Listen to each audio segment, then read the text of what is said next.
What is going on, everybody? Happy Sunday. I hope you had a fantastic weekend. Welcome to the Sunday show. Now, we're doing things a little bit different this week. The past couple of days, I haven't really been feeling well, and I look even uglier than usual, so I didn't really want to be on camera. So today, we have a gameplay in the background. I think it's just me dicking around on a very poorly made Nuketown map in zombies. So we're kicking it old school, like 2011 days when commentaries ran king on YouTube, and we're going to do a post-com today.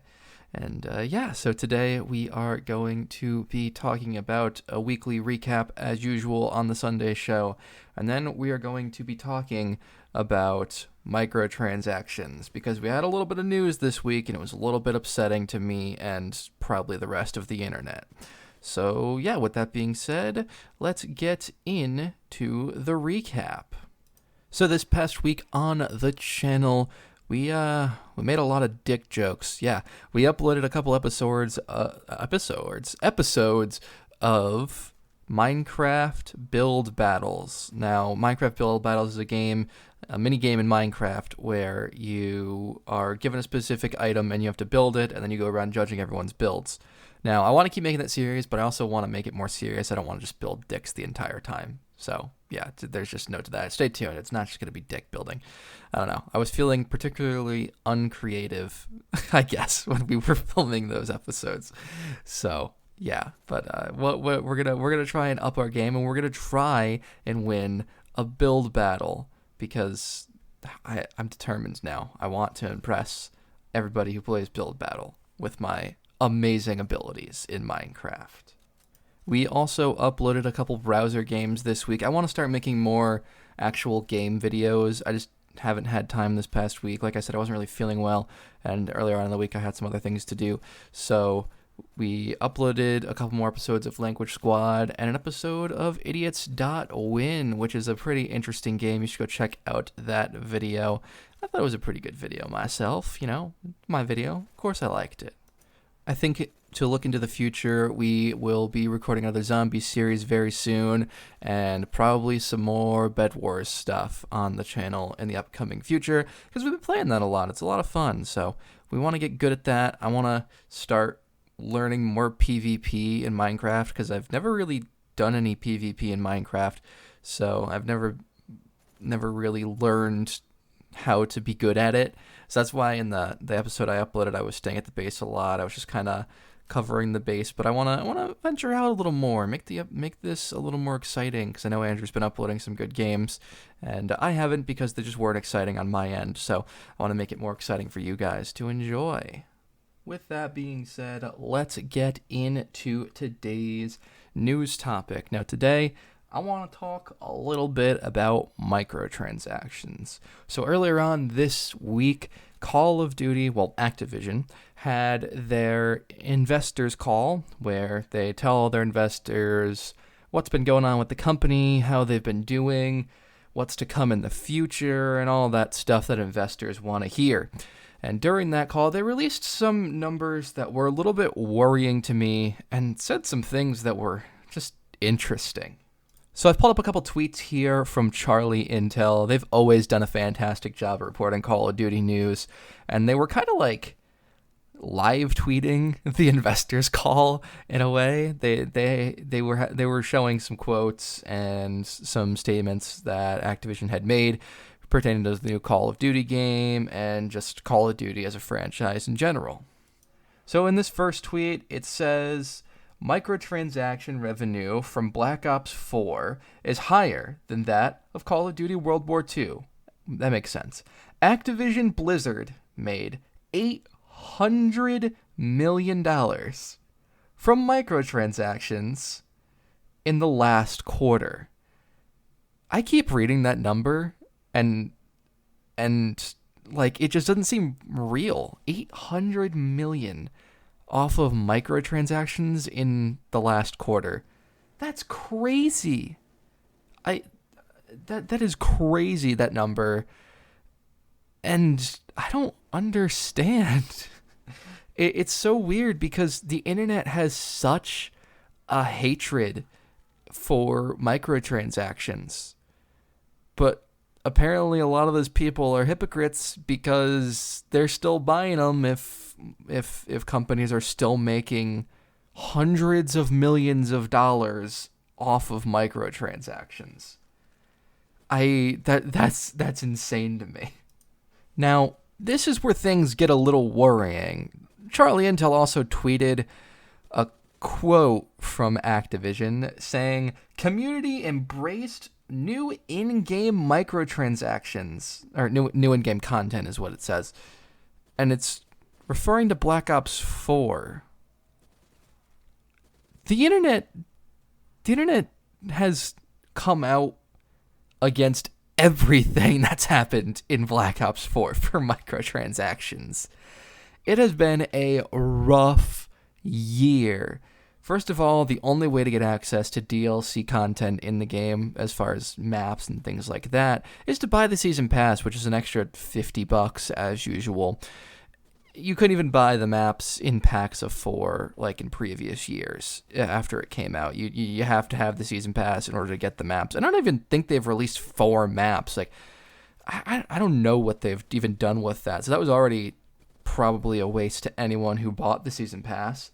And on top of that, they put their wonderful system that everyone seems to absolutely love all across the world, and every time we see it in a video game, everybody jumps for joy.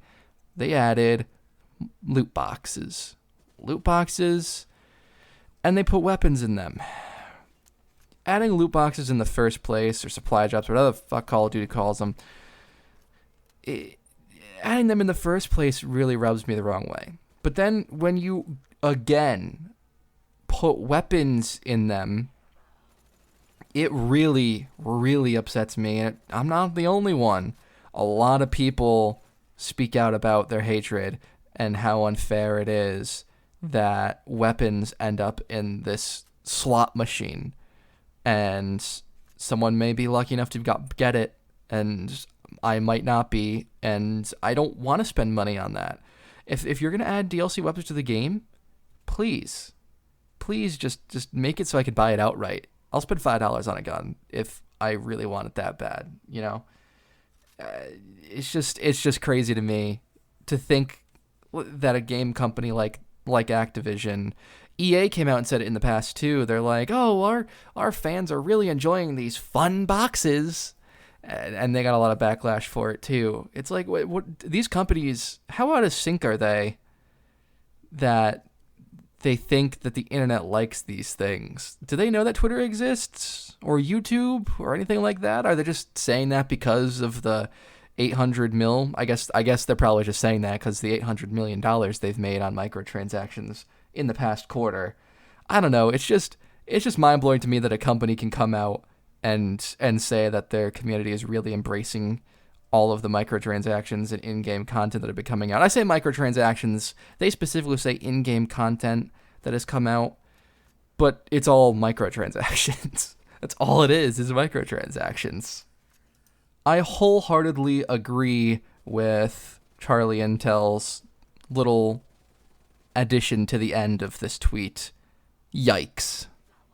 Now, I don't want this video to be completely hating on Call of Duty and Activision as a whole. They're not the only guilty ones in this. We'll get into that afterwards. I want to make that clear. This isn't a purely targeted towards Activision. This is just the latest example that I've come up with, and it's just the one I'm highlighting in here. So we'll move on from there. This next tweet is where I became a little more worried. The last tweet was confusing to me. This is where the worry started to come into play. We have the largest post-launch content pipeline in history. Those are Activision's words for Call of Duty Modern Warfare. And you might see that and be like, "Oh yeah, they're really going to put effort into post-launch content this year." But this might just be me being cynical, but to me, that screams, we're going to microtransaction the fuck out of this game, and I don't like to see that. I want to see post-launch content, but I want to see post-launch content that's going to keep me playing the game, not drive me further away from the game, especially in a game that I've said before on this channel a couple of times already, that's make or break. It's gonna make or break your franchise. Like, a lot of people, including myself, are not gonna buy another Call of Duty if this game isn't good. You're taking a huge gamble by bringing one of the most beloved franchises in your franchise's history. Modern Warfare and the Call of Duty franchise is probably one of the most beloved in Call of Duty. So by bringing the series back and not rebooting it, but you're really rebooting it, and just completely ruining it is going to piss a lot of people off. So please don't do that. Please. And then this last tweet here is just another emphasis on post-launch content for Call of Duty and how well they've been doing with it and all that good stuff. And it's just a little worrying. Like I said, it could be me being overly dramatic, but it also could be completely true. So we've been burnt by that bridge before in Call of Duty. So who's saying that they're not going to do it again? Am I right? Like, it's happened before. But this got me thinking about microtransactions in general, because they're becoming a problem in video games, and they have been a problem for a couple of years now. They've even crept their way into solo player games or single player games. They're all over the place, and to some extent they're unavoidable in games, and it's really upsetting to see games go this way. Obviously, we've just touched on Call of Duty, but then we've got like every sports game made in the past 10 years with some form of Ultimate Team or My Team or Diamond Dynasty. Take your pick on whatever game you're playing by whatever developer it's being played by or it's being created by. It's got an online game mode of trading cards, and you guessed it, the best way to get those trading cards is to not grind your way through and till you have enough points to get one pack. No, you're gonna be buying in-game currency to buy those packs, and it's not gonna mean anything to you in a year when the next version of that game comes out. And I'm someone who loves sports games. I always play sports games, maybe not necessarily here on the channel, but I'm always playing sports games in my free time. Maybe we'll change that soon with the new games coming out this year. Maybe we'll play a little FIFA or something. But those games, I won't play online. I don't play those games online because they're so pay to win, and I don't want to put that much money into a game I already spent $60 on, which is the big issue here, is all these AAA companies making AAA games and all these franchises that we've known for years, Call of Duty, Assassin's Creed, FIFA, GTA, you name it. It's got some form of microtransaction in it. And it's getting a little crazy in some circumstances. I remember playing the last Assassin's Creed game that came out, but I remember playing that for a little while, and I had to stop because it got to a point where I either was grinding for another hour or two to advance to the next mission, or I could buy the microtransactions that would skip ahead so I would level a little bit more and not have to grind over and over again for an hour to progress in the story. Now, a more recent example of microtransactions being used online in a, I gotta admit, very clever way is GTA's new casino. Because in GTA Online, they added a new casino update where you go into the casino, you can buy chips with your in-game money, and you go and you gamble away, and you can cash out when you're done at the casino. And yeah, it's literally a working casino in GTA. But in the real world, you're not winning anything, because if you're into GTA Online, you know about shark cards. That's how you buy in-game currency. The way you earn in-game currency is by doing missions, and a lot of missions, unless you have DLC missions, don't pay out that much. So you just have to grind and grind and grind and grind until you have enough money to have fun. And GTA shark cards are valued way too much. One car in GTA could cost you $60 of real life money. It's incredible. the amount they value certain items in that game is fascinating to me, because you can literally spend like $6 million on a car in that game, and that's literally equal to like $60 in real life. It's a little much. And with this casino update, unless you're grinding missions for hours and hours on end to have enough money to have fun at this casino, you're buying shark cards. So you're putting real world money into this GTA casino, and you might win more in-game money, but you're still losing real world money because there's no way to cash your GTA money into real money. So it's just interesting. It's just interesting to look at. Basically, what I'm getting at here with all these examples is microtransactions, no matter what type of game you're playing, are playing some sort of factor, are being pushed at you in some sort of way.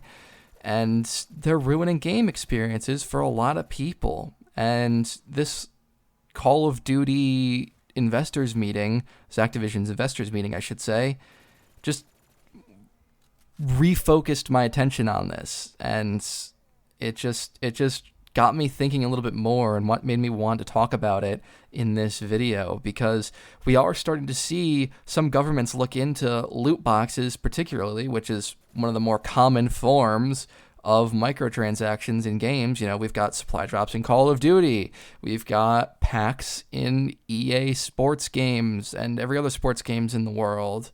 CSGO has always had their cases, Overwatch has their cases. I can go on and on about supply drops, whatever you want to call the loot boxes in whatever game they're in, and they are gambling. You're literally like playing a slot machine. You're spending $2 to get a randomly generated item, and you don't know the odds of what you're getting or the percentage of chance you have of getting a good thing, which is another news thing I can throw in here.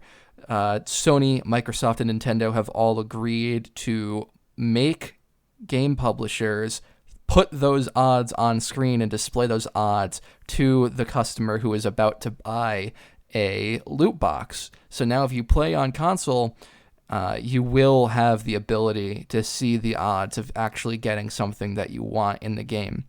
Because companies like Call of Duty have been known to clog their supply drops with random BS that no one really wants in order to decrease the odds of you actually getting a gun and increase the odds of you buying more and more supply drops, ending up earning them $800 million in one quarter.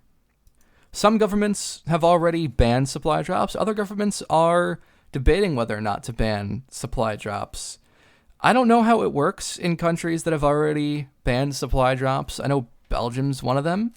I don't know how games work in those countries. I don't know if you just don't have access to that microtransaction content, or if there's just another way to unlock it or what. I don't know. If you live in Belgium or one of the other countries that's already banned microtransactions, let me know in the comments down below how it works. I'm curious because I don't live there, so I don't really know. Also, just wanted to throw in here, since we're talking about banning microtransactions, the DLC, or I guess it's really an update because you don't have to buy the casino out. Well, I mean, you kind of do, but that's a separate fact. The casino in GTA was banned in over like 50 countries because it was just genuinely gambling in a video game. And so a bunch of countries are just like, yeah, no, we're not having any of this. With where we're at in microtransactions in video games right now, I would much rather have a battle pass instead of loot boxes. I would much rather have that as the system instead, because I'm paying $60 for this video game. If I enjoy it that much, then I'll buy the battle pass. I'll support your game, and it'll give me something more to progress. Imagine if Call of Duty, instead of adding these loot boxes to the game, just added a battle pass. Now, we did see a battle pass in Black Ops 4. I don't really know much about it because I didn't play Black Ops 4 because I couldn't. So I don't really know how the battle pass worked in that game, but imagine if we literally just copy and pasted the Fortnite battle pass into every other multiplayer game that has that has some sort of microtransaction or is looking to add microtransactions to their game to increase revenue, then I'd be perfectly fine with that. It'd be just like buying a map pack, essentially, to put it in Call of Duty terms, because that's what I'm most familiar with. You know, I would spend $15 on a map pack, and there was 4 map packs every year. That's a good amount of money that adds up. I'm down to spend like $10 on a battle pass every couple of months. It gives me something to work towards in the game. It keeps me coming back to your game, and content's not stale. I'm always looking to progress in some way. Whereas you're turning me off with these loot boxes and this gambling. I just don't want to do it. However, I do want to go on the record and say the GTA Casino is fun. It was just an example I wanted to use. Call me a hypocrite, but the GTA Casino is a little bit fun.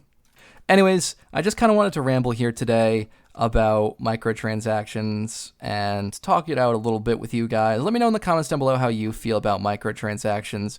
How do you think they're going to affect the future of video games? Because I think if all these different governments are looking at microtransactions, then something's going to change in the actual gaming space, where people are going to have to find other ways to input microtransactions in the games other than loot boxes. So let me know in the comments down below what you would like to see with microtransactions. I think we'd all like to just see them go away, but that's not happening ever. So let me know in the comments down below if you have some sort of idea as to how games should implement them, or how you feel about the current state of microtransactions and things like that. And yeah, thanks for watching this video. If you did like the video, please leave a like. Subscribe to the channel if you are new. It really does help me out a lot. I really do appreciate it. Ding that notification bell. You get notified every time I do upload a video. Also, I will leave links to CharlieINTEL's stuff down in the description of this video. I've always looked at CharlieINTEL. They've always been one of the first places that I go for Call of Duty news. And so it's definitely worth a follow if you're into Call of Duty. With that said, thank you guys for watching. I love your faces, and YouTube. Peace out.